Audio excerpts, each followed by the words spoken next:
सभी को नमस्कार। आशा है सभी खुश होंगे, प्रसन्न होंगे। प्रतियोगिता परीक्षा की तैयारी कर रहा है, उसके लिए बहुत अच्छी वीडियो है। इस वीडियो में आपसे प्रश्न पूछे जाएंगे और इंपोर्टेंट प्रश्न पूछे जाएंगे। आप इस वीडियो का आनंद लें। और इसमें जो मेरे संग सज्जन बैठे हैं, इनका नाम अजीत है और ये सरकारी नौकरी में चयनित है और इनका वाटर सप्लाई में चयन हो चुका है।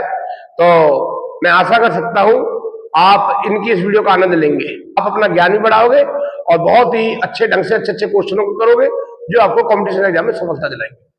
तो अब आपके लिए पहला प्रश्न है। पहले मैं आपसे पूछूंगा, उसके बाद अजीत जी जवाब देंगे। जी आपने चश्मे क्यों पहन रखे हैं? जी क्या नाम है, धूल मिट्टी और इस टाइम में चेप पड़ता है जी, उसके कारण चश्मे पहन रखे हैं। अच्छा, वेरी गुड। तो आपके लिए पहला प्रश्न, सभी बताएं, आधुनिक युग की मीरा के नाम से किसे जाना जाता है? ऑप्शन आपके अमृता प्रीतम, महादेवी वर्मा, अरुंधति राय, शोभा डे। तो पहले छात्र सभी बताएंगे आधुनिक युग की मीरा। जी आप इसका आंसर बताएं, आधुनिक युग की मीरा के नाम से किसे जाना जाता है? आधुनिक युग की मीरा को महादेवी वर्मा को जाना जाता है। Very good. तो आपके लिए अगला क्वेश्चन, बजट को किस सूची के अंतर्गत रखा गया है? ऑप्शन आपके संघ सूची, राज्य, समवर्ती सूची या इनमें से कोई नहीं। तो इन चार ऑप्शन आपको दिए गए, सभी छात्र इसका जवाब दें। बजट को किस सूची के अंतर्गत रखा गया है? तो इसका आंसर अजीत जी आप बताएं। बजट को समवर्तीय सूची के अंतर्गत रखा गया है जी, क्योंकि जी इसमें केंद्र सरकार भी और राज्य सरकार भी अपना बजट पेश कर सकती हैं जी। बजट पेश नहीं कर सकती अजीत जी। ये जो समवर्ती सूची होती है, इसमें आपका राज्य गवर्नमेंट भी कानून बना सकती है और सेंट्रल गवर्नमेंट। अगर दोनों में किसी मुद्दे को लेकर विवाद चलता है तो केंद्र सरकार का कानून माना जाता है। तो समवर्ती सूची में राज्य को भी कानून बनाने का अधिकार होता है और सेंटर को भी। तो बजट जो आपका रखा गया है वो आपका समवर्ती सूची के अंतर्गत रखा गया है। बहुत बढ़िया। देख लिया आधुनिक युग की मीरा महादेवी वर्मा। बजट को किस सूची के अंतर्गत रखा गया है? समवर्ती सूची के अंतर्गत। राष्ट्रीय ध्वज के प्रारूप को संविधान सभा के द्वारा कब अपनाया गया? तो आपका ऑप्शन है 22 जुलाई 1945, 22 जुलाई 1947, 30 अप्रैल 1947, 24 अगस्त 1947। तो सभी छात्रों को पूछा जाएगा इन चारों में इसका उत्तर। सभी छात्र बताएं। तो इसका आंसर सभी छात्र इसका जवाब बताएं। उसके बाद अजीत जी इसका आंसर बताएंगे। तो अजीत जी आप इसका आंसर क्या दोगे?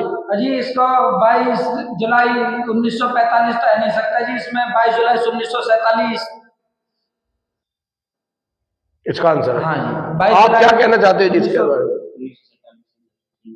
22 जुलाई 1947। आप पक्का? चलो थैंक यू। तो अब आपके लिए अगला है, बहुत ही बढ़िया। रेल बजट को सामान्य बजट से किस समिति की सिफारिश पर अलग किया गया? रेल बजट को सामान्य बजट से किस समिति की सिफारिश पर अलग किया गया? ऑप्शन आपका लुईस समिति, आकवर्थ समिति, वर्मा समिति या मुखर्जी समिति।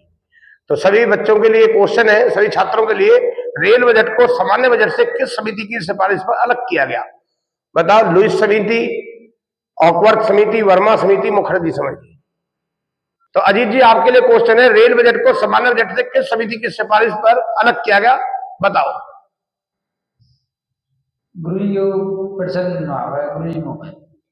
तो रेल बजट को आपका सामान्य बजट से किस समिति की सिफारिश के आधार पर अलग किया गया? आकवर्थ समिति से रख लेना। नेक्स्ट क्वेश्चन सभी छात्रों के लिए, तो आकवर्थ समिति, उसका आंसर याद रखना। भारतीय तिरंगा झंडा के बीच चक्र में कुल कितनी तीलियां होती हैं? तो सभी छात्र इसका आंसर जानते होंगे, पक्का जानते होंगे कि हमारे जो भारतीय तिरंगा झंडा है उसके बीच में कितनी तीलियां होती हैं? 14, 20, 24, 34।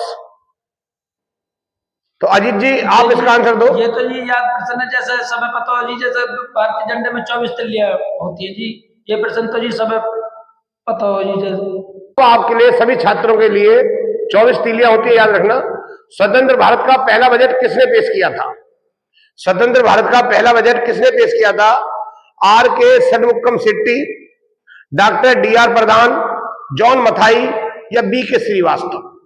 स्वतंत्र भारत का पहला बजट किसने पेश किया था? तो अजीत जी आप इसका आंसर बताएं। आर के षणमुखम शेट्टी ने। बिल्कुल, आर के षणमुखम शेट्टी के द्वारा यह बजट पेश किया गया था स्वतंत्र भारत का पहला बजट। अगर आपसे कोई पूछ बैठता है स्वतंत्र भारत का प्रथम budget R.K. Shanmugam Shetty. Next question है सभी छात्रों के लिए वेरी इंपॉर्टेंट क्वेश्चन है, भारत का राष्ट्रीय कैलेंडर भारत सरकार के द्वारा कब अपनाया गया? 15 अगस्त 1947, 22 मार्च 1957 और आपका 16 अप्रैल 1946 या 26 जनवरी 1950। तो सभी छात्रों को ऑप्शन दिए जा रहे हैं, उसके तहत आपको ये आंसर देना है। राष्ट्रीय कैलेंडर भारत सरकार के द्वारा कब अपनाया गया? तो आप अजीत जी 22 मार्च 1957 को अपनाया गया गुरुजी। भारतीय राष्ट्रीय कैलेंडर का पहला महीना चैत्र, अंतिम महीना क्या होता है? अंतिम महीना फागुन गुरुजी, फागुन को अंतिम महीना फागुन को फागुन। फागुन। ओके, नेक्स्ट है आपके लिए सभी छात्रों के लिए। तो 22 मार्च 1957 को हमारा राष्ट्रीय कैलेंडर अपनाया गया। राष्ट्रीय कैलेंडर का पहला महीना होता है चैत्र और अंतिम महीना होता है फागुन। अब है भारत का राष्ट्रीय जलीय जीव कौन है? तो अब आप बताओ, दरियाई घोड़ा, घड़ियाल, डॉल्फिन, स्टारफिश। सभी छात्रों के लिए 4 ऑप्शन है, कृपया करके इसका आंसर बताएं। भारत का राष्ट्रीय जलीय जीव।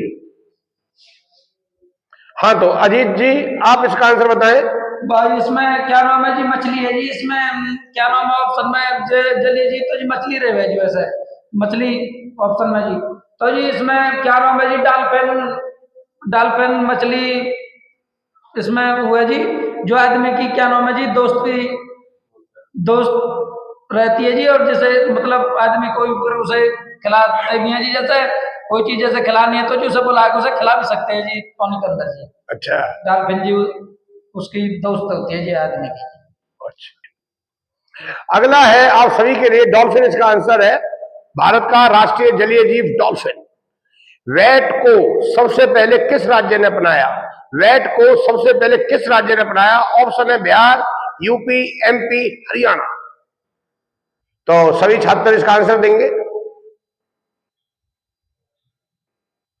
तो अजीत जी आप इसका आंसर बताएं।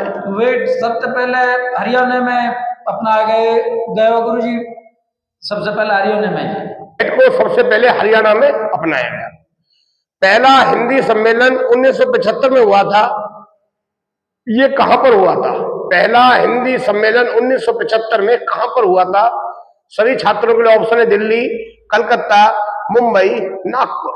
पहला हिंदी सम्मेलन 1975। हाँ, तो अजीत जी आप इसका आंसर बताएं। पहला सम्मेलन 1975 गुरु जी नागपुर में जी, नागपुर में जी। Very good.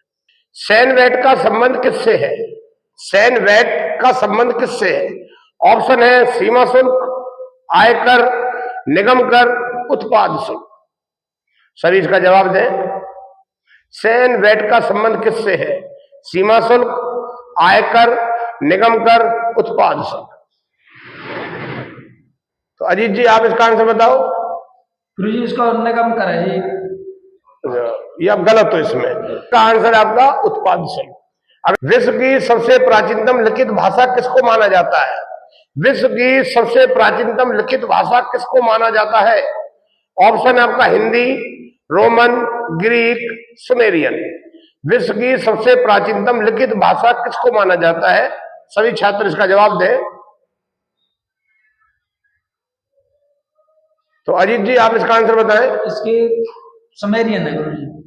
सुमेरियन है। अच्छा, नेक्स्ट है आपका भारतीय संविधान की 8वीं अनुसूची में कितनी भाषाओं को सम्मिलित किया गया है?